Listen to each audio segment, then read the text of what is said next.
ಕುಂಟಿನ ಎಂಬ ಪಟ್ಟಣವೊಂದು ಇತ್ತು. ಆ ಪಟ್ಟಣದಲ್ಲಿ ಚಾರುಮತಿ ಎಂಬ ಬ್ರಾಹ್ಮಣ ಸ್ತ್ರೀಯೊಬ್ಬಳು ಇದ್ದಳು.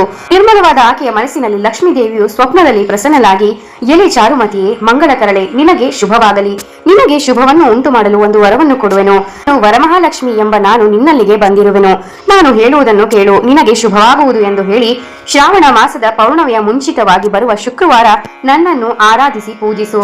ನಿನ್ನ ಇಷ್ಟಾರ್ಥಗಳನ್ನು ಈಡೇರಿಸುವನು ಎಂದು ಹೇಳಲು, ಸ್ವಪ್ನದಲ್ಲಿಯೇ ಚಾರುಮತಿಯು, ತಾಯಿ, ನೀನು ಜಗನ್ಮಾತೆಯು, ಪುಣ್ಯ ಸ್ವರೂಪಿಯು, ಶರಣರನ್ನು ಪಾಲಿಸುವವಳು, 3 ಲೋಕಗಳಿಂದಲೂ ಸ್ತುತಿಸಲ್ಪಟ್ಟವಳು, ವಿಷ್ಣುವಿನ ವಕ್ಷಸ್ಥಳದಲ್ಲಿ ಇರತಕ್ಕವಳು, ನಿನ್ನ ಕೃಪಾ ಕಟಾಕ್ಷಕ್ಕೆ ಪಾತ್ರಳಾದ ನಾನೇ ಧನ್ಯಳು ಎಂದು ದೇವಿ ವರಮಹಾಲಕ್ಷ್ಮಿಯನ್ನು ಹಾಡಿ ಹೊಗಳಿದಳು. ಆಗ ವರಮಹಾಲಕ್ಷ್ಮಿ ತಾಯಿಯು ಆಕೆಗೆ ವರಗಳನ್ನು ಕೊಟ್ಟು ಮಾಯವಾದಳು. ಆ ದೇವಿಯನ್ನು ಸ್ವಪ್ನದಲ್ಲಿ ಕಂಡ ಚಾರುಮತಿಯು ಮನೆ ಮಂದಿಯೆಲ್ಲ ಎದ್ದ ನಂತರ ಬಹಳ ಸಂತೋಷಭರಿತಳಾಗಿ ಸ್ವಪ್ನದಲ್ಲಿ ಕಂಡ ವಿಚಾರ ಹಾಗೂ ದೇವಿಯ ಬಗ್ಗೆ ಹೇಳಿದಳು.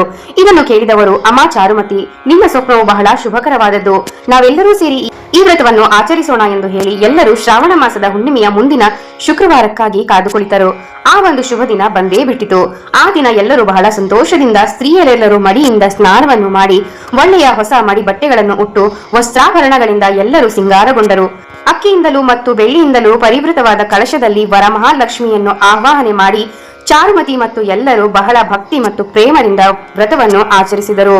ಪದ್ಮಾಸನೆ ಪದ್ಮಕರೆ ಎಂಬ ಶ್ಲೋಕವನ್ನು ಎಲ್ಲರೂ ಹೇಳಿ ವರಮಹಾಲಕ್ಷ್ಮಿಯನ್ನು ಆವಾಹನೆ ಮಾಡಿ ಅರ್ಚನೆ, ಪೂಜೆ ಹಾಗೂ ಆರತಿಯನ್ನು ಮಾಡಿ ಬಲಹಸ್ತದಲ್ಲಿ ಎಲ್ಲರೂ ದಾರವನ್ನು ಕಟ್ಟಿಕೊಂಡು ತುಪ್ಪದಿಂದ ಮಾಡಿದ ಭಕ್ಷ್ಯಗಳನ್ನು ಮತ್ತು ಹಣ್ಣು ಹಂಪಲಗಳನ್ನು ದೇವಿಗೆ ನೈವೇದ್ಯವನ್ನು ಮಾಡಿದರು.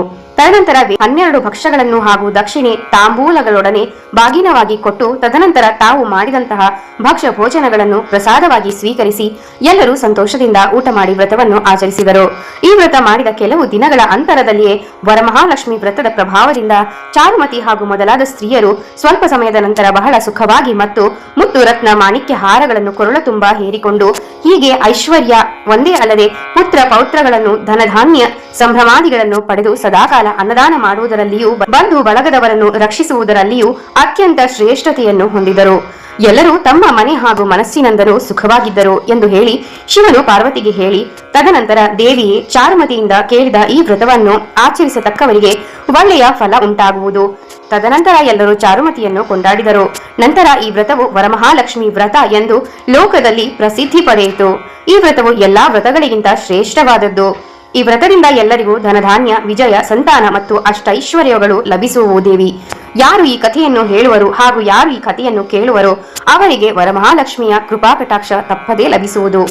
ಅವರಿಗೆ ಎಲ್ಲಾ ಕಾರ್ಯಗಳು ಸಿದ್ಧಿಯಾಗುವುದು ಎಂದು ಶಿವನು ಪಾರ್ವತಿಗೆ ಹೇಳಿದನು.